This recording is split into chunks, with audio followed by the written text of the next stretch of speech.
So today we're going to see if we can lift the engine and gearbox out. I think I've said before, I have not done this, so I'm making it up as I go along. I think I've got everything unbolted. The only thing left is that pipe in the sump, but I'm sure I'll find something else. So yeah, I'll start getting ready to lift it. We've just got the engine crane at the front, and block and tackle here at the back, and yeah, we're going to start lifting and see what happens.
So here we are, guys. We got a little win.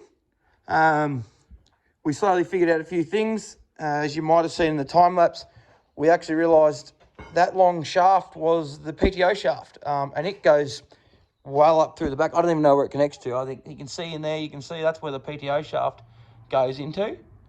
So yeah, but we got all this out. There was a couple of bolts that were hidden behind the pulley here that I'd loosened them when I unbolted everything, but they were sort of stuck in where they were, so we had to get them out. And then once we did all that, it lifted out really easily. So yeah, I actually thought there was going to be dowels and stuff at the back here, but there isn't. And if you try and slide it forward at all, it means everything binds up, so it has to come out dead vertical. So yeah, it looks really good. Like, it's a bit gungy here, but if you actually look at it, like, that's nice copper underneath. Like, it's all just scum. There's actually no scale. All the big ends are in good nick. Like, we're probably going to pull this engine apart as far as pull the slugs and everything out and, yeah, clean everything and put it back together. And even the gearbox looks to be in pretty good nick. You know, there's nothing in here I'm overly worried about. That's the diff there. So, yeah, and even the back end down here looks good. So, we're pretty stoked. And, yeah, we'll get to it. So here we are with the engine sitting down. We've just got it sitting on blocks of wood. We'll keep a low lifting gear there. If I need to lift it up to make it easy to work on or whatever, we'll do that. We're not planning on pulling the crankshaft or anything out like we did on the pacemaker, unless I find something wrong. And if we do, we'll sort it out when we cross that path. But yeah, so it's all just sitting on blocks, so it's safely sitting on the ground.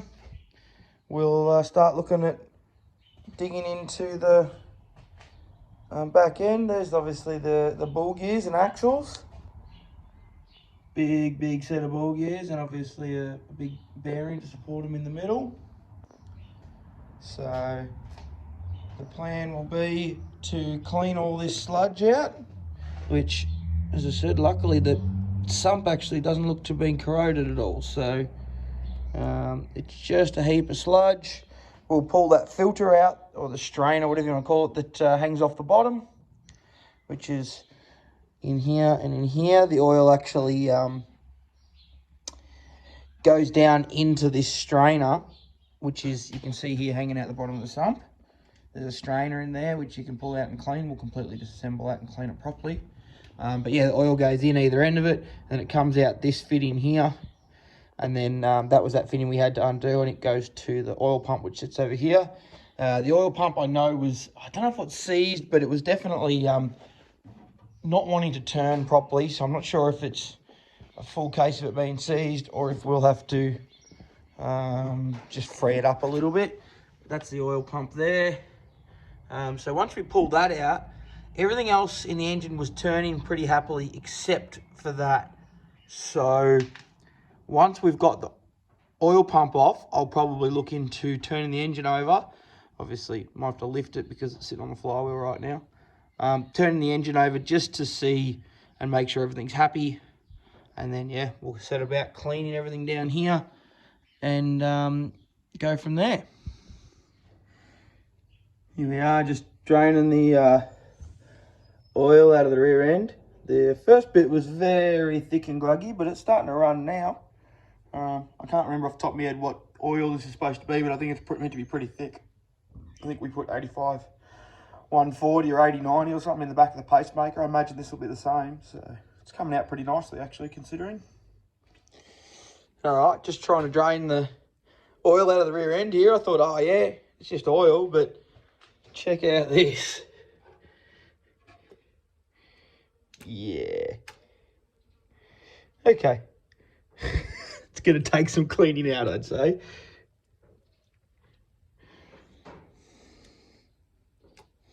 All right, good fun. So I've given this a half decent clean. I'm not going to get it absolutely spotless yet. I will wait until we're ready to put the engine in. We'll give it one last clean. There's a bunch of sludge in the bottom there, so I've actually poured some petrol in to try and break it down. Hopefully that sort of gets to it a bit. Then I'll, with a bit of luck, pull the drain plug and make it as best as I possibly can without completely disassembling it, because I don't think the axles need to come apart. I think that's overkill.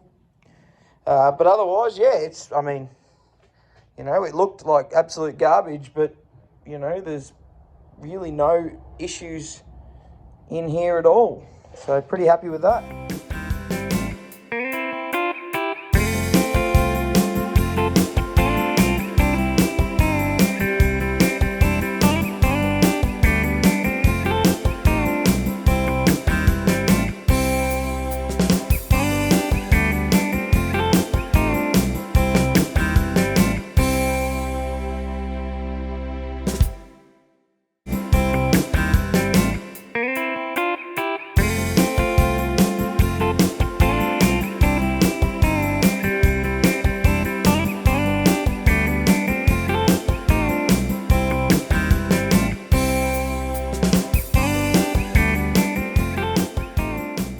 There we go. We just did a big shuffle. What you saw us doing then was obviously rearranging the tractors.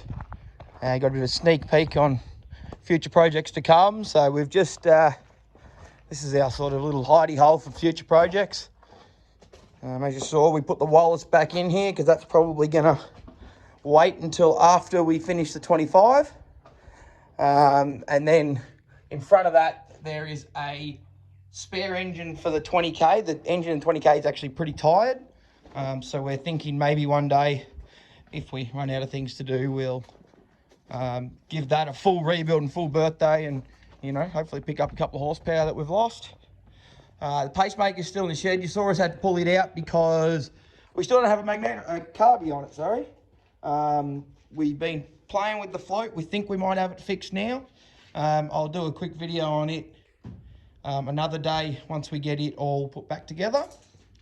And here's the 102 Senior, which that grill sitting on top is actually a junior grill. So if anyone has a 102 Senior grill, let us know. We'd love to get it so we can put it on this tractor.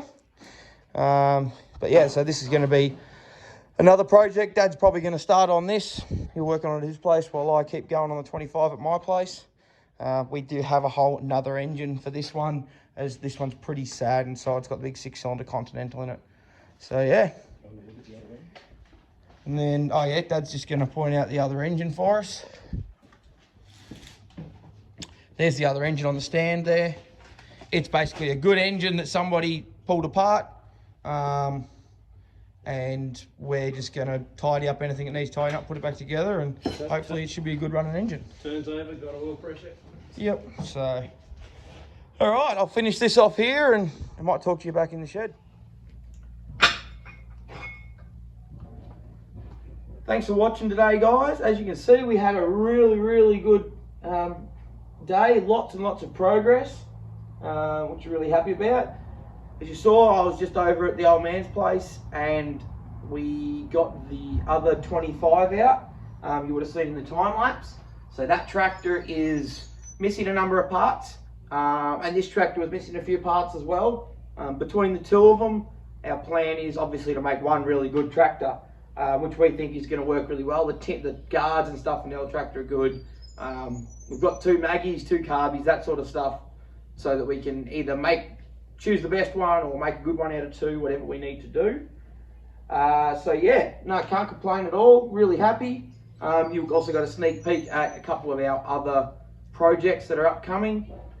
So yeah, thanks for watching. Like, subscribe, and we'll get a bit more done. Thanks guys, bye.